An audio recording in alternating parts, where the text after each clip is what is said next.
जैन धर्मोऽस्तु मङ्गलम् सर्वमङ्गलमाङ्गल्यं सर्वकल्याणकारकं प्रधानं सर्वधर्माणां जैनं जयतु शासनं जैनं जयतु शासनं जैनं जयतु शासनं नमो अरिहन्ताणं नमो सिताणं नमो आयरीयाणं नमो वत्सायाणं नमो लोय सर्वसाहुणम्।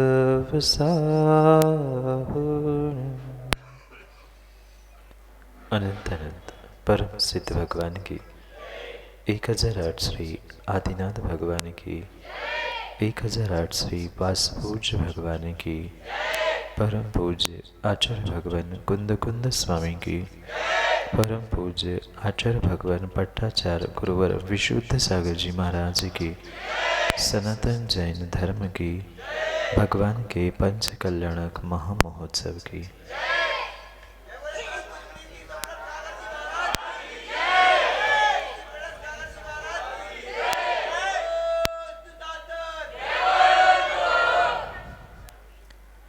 अंतिम तीर्थेश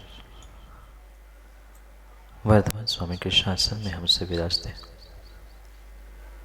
और उनकी यह पावन पीयूष देशना हम सभी के लिए परम उपकारी है। अनादिकाल से हमारी आत्मा में जो जन्म जरा और मृत्यु रूपी रोग लगे, उन रोगों का उपशमन करने वाली कोई परम औषधि है तो वह एकमात्र यह जिनवाणी है। भव्यात्माओं, जब किसी जीव का सातिशय पुण्य उदय में आता है, तब कभी उस एकेंद्रीय जीव का कहीं न कहीं ऐसा पुरुषार्थ फलीभूत होता है जो तीर्थंकर भगवान के पंच कल्याणक जैसे महामहोत्सवों को मनाने का उस सौभाग्य उस भूमि को प्राप्त होता है। और गुढ़ानगर की यह पावन भूमि, जहाँ पहली बार नहीं अपितु दूसरी बार इसी स्थान इसी प्रांगण में पुनः एक बार इस एकेंद्रीय भूमि के एकेंद्रीय जीव रूपी इस भूमि का ही नहीं अपितु पूरे नगरवासियों का ही कुछ सातिशय पुण्य उदय में आया, जिसके कारण से अल्प समय में ही ये दूसरा भगवान का पंच कल्याणक यहाँ सानंद संपन्न होने जा रहा है। ये माताओं विश्वास मानना, कहीं न कहीं पिछले जन्म में पिछले दिनों में आपने ये भावना भाई होगी और शायद ये भावना इतनी जल्दी फलीभूत होगी ये आपने भी नहीं सोचा होगा। और ये साक्षात आज यहाँ हम उस तीर्थंकर आदिनाथ भगवान के पंचकल्याणक के साथ पुनः एक बार उस पाषाण से परमात्मा की यात्रा से जुड़ने का प्रयास कर रहे हैं। और जैसे आपने सुबह ध्वजारोहण और अनेक मंगल कार्य करते हुए मंगलाचरण किया, उससे भी कई अधिक मंगल रूपी निर्ग्रंथ मुनि संघ का आगमन नगर में हुआ। ये बहुत बड़ा मंगल में भी महामंगल हुआ करता है, क्योंकि आचार्यों ने कहा है कि इस धरा पर अगर कोई सर्वोत्कृष्ट मंगल है तो वह निर्ग्रंथ मुनिराज धरती के देवता ही हुआ करते हैं, जिनका समागम उन गुढ़ावासियों को इतने अल्प समय में ही, अल्प पुरुषार्थ में ही प्राप्त हुआ। क्योंकि पक्का मानना डॉक्टर भरत, कई महीने और कई दिनों का परिश्रम करने के बाद निर्ग्रंथ गुरुओं का सानिध्य पुण्यात्मा समाज को प्राप्त होता है।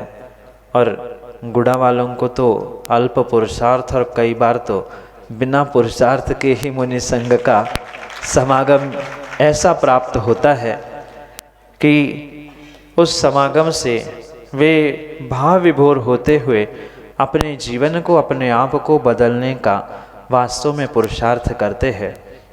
क्योंकि अनुष्ठान आज आप हम सब ने प्रारंभ कर ही लिया है और वह मंगल भावों से प्रारंभ किया हुआ अनुष्ठान पक्का मानना मंगल और महामंगल के रूप में ही फलीभूत होता है। ये जो सौभाग्य हुआ करता है, ये पक्का मानना मात्र मनुष्यों के पुण्य के उदय से पंकज भाई नहीं, अपितु उस भूमि का, उस धरा का, ये जितने वनस्पति भी यहाँ लगे हैं, उन एक इंद्रिय जीवों का कहीं न कहीं पिछले जन्म का सातिशय पुण्य था। और हम आप सभी का कुछ पुराना नियोग ऐसा था कि वह नियोग और ये पुण्य एक साथ उदय में आते हुए ये पंच कल्याणक जैसा महानुष्ठान यहाँ प्रारंभ हो चुका है।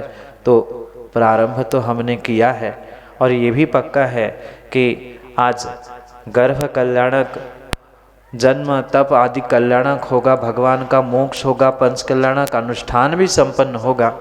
पर मात्र अनुष्ठान माँ पंडाल में ही नहीं, वह अनुष्ठान हमें अपने जीवन को, अपने आप को भी बदलने के लिए निमित्त बने, ऐसा पुरुषार्थ हमें आने वाले दिनों में करना है।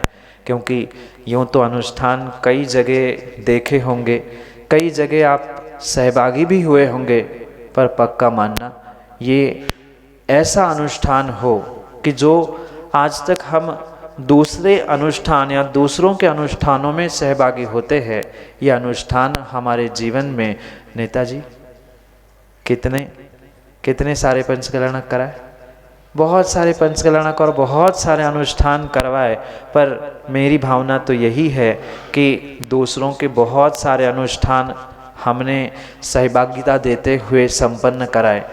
ये अनुष्ठान हमारे जीवन में ऐसा हो कि आने वाले समय में हमारा ही अनुष्ठान दूसरा कोई मनाए, ऐसा विशेष स्थान, ऐसा विशेष पद हम भी इस अनुष्ठान के माध्यम से प्राप्त करने का प्रयास करें।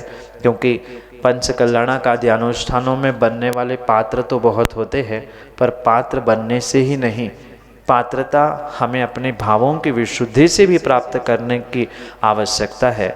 इसलिए जो ये अनुष्ठान, ये कार्य हमने प्रारंभ किया है, ये ध्यान रखना, कुछ मिनटों में, कुछ घंटों में गुरु का सानिध्य प्राप्त करते हुए वह एक पाषाण परमात्मा बन जाता है। फिर हम भी सोचे वह तो पाषाण था, एकेंद्रीय जीव था, हम आप कौन है? माँ कौन है? मौन है आप लोगों का? घर में इतनी धीरे से बोलते हो, घर में धीरे से बोलते हो, वहाँ कितनी आवाज़ आती है। कैसे जीव हो आप? हैं? संगी पंचेंद्रिय जीव है, तो सोचना वो तो एकेंद्रिय संकी है, आप संगी पंचेंद्रिय हो। आप बहुत कुछ कर सकते हो। तीर्थंकर भगवान की साक्षात वह मुद्रा जो नरदेह मनुष्य पर्याय जैन कुल आपको प्राप्त हुआ है। ज्ञानियों ध्यान रखना, अगर छोटी सी भी खटास और छोटी सी भी कुछ पुरानी कह दूँ बुंदेलखंडी, थोड़ी सी भी लगार अगर बर्तन में लगी है तो दूध, जानते हो, मानते हो? मानने की बात आती है तो सीधी हमारी मुंडी ऐसी होती है। जानने के लिए नहीं भी जानते तो ऐसी होती है। कितनी समझदार माँ, कितनी समझदार माँ होती है। वह माँ 60 रुपये लीटर होगा दूध, कितना 50-60, पर 50-60 रुपये के दूध के लिए कितनी बार बर्तन मांजती है। मांजती हो ना? मांजने से काम हो गया था? नहीं, मांज लिया, धो लिया, पुनः सूखे कपड़े से, बोलो ना, पोंछ लिया। जैसे उस बर्तन को मांजते हैं, धोते हैं, पोंछते हैं, सुखाते हैं, फिर वो 50 रुपये लीटर का दूध उस बर्तन में लेते हैं। माँ कल का ही दूध का बर्तन ले लेना, कल के ही दूध के बर्तन में ले लेना ना, दूध का ही था ना, क्या फर्क पड़ता। पर कल के दूध के बर्तन में भी समझदार माँ आज का दूध नहीं लेती। क्यों? क्योंकि अगर बर्तन में कल की खटाई, कल का दूध किसी का लगार लगा है तो दूध मिनटों में फट जाता है। फिर हमारी जिंदगी फट रही है, हमारा पुण्य फट रहा है, ये कभी हमने सोचा नहीं।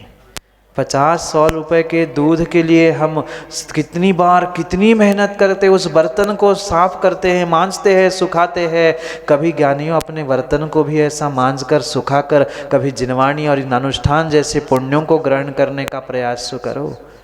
पर क्या करें, पर क्या करें महाराज जी, पुराना लगार छूटता नहीं है, पुराना कषाय का लगार हमारा छूटता नहीं है। और पक्का मानना, जब तक कषाय की गांठ अंदर से नहीं निकलेगी, जब तक पुराना लगार साफ नहीं होगा, तब तक कोई अनुष्ठान, कोई कार्य, कोई जिनवाणी, कोई पूजा, कोई पाठ, कोई साक्षात भगवान भी आकर अवतरित हो जाए ना, तो कल्याण, कल्याण बोलो हो जाएगा। कैसे? ऐसे विचार करना, विचार करना। 4-5 दिन में हमें कैसी मुंडी हिलानी सीखनी, ऐसी कि ऐसी कि ऐसी। क्या करें, गर्दन हिलाना तो हमने कई बार सीख ली, पर मात्र गर्दन नहीं, अपने परिणामों को और भावों को भी थोड़ा सा हिलाकर टटोल कर देख लेना कि ये महाअनुष्ठान हमारे नगर में हो रहा है। पुनः पुनः पुनः पुनः गुड़ा वालों ध्यान रखना, ये भूमि का, नगर का एक एक एकेंद्रीय जीव से लेके संगी पंचेंद्रीय जीव तक के उस तीव्र पुण्य का उदय है कि ये अनुष्ठान पुनः पुनः करने का सौभाग्य मिलता है। जब चौथा काल होता है, एक कोई कल्याणक तीर्थंकर भगवान का हो जाता है, वो 5वें काल तक भी भूमि पूजी जाती है। और ये जन्म कल्याणक भूमि है, ये निर्वाण कल्याणक भूमि है, दीक्षा कल्याणक भूमि है। और तुम्हारे नगर में तो ये 5-5 कल्याणक एक साथ लगातार हो रहे हैं। वह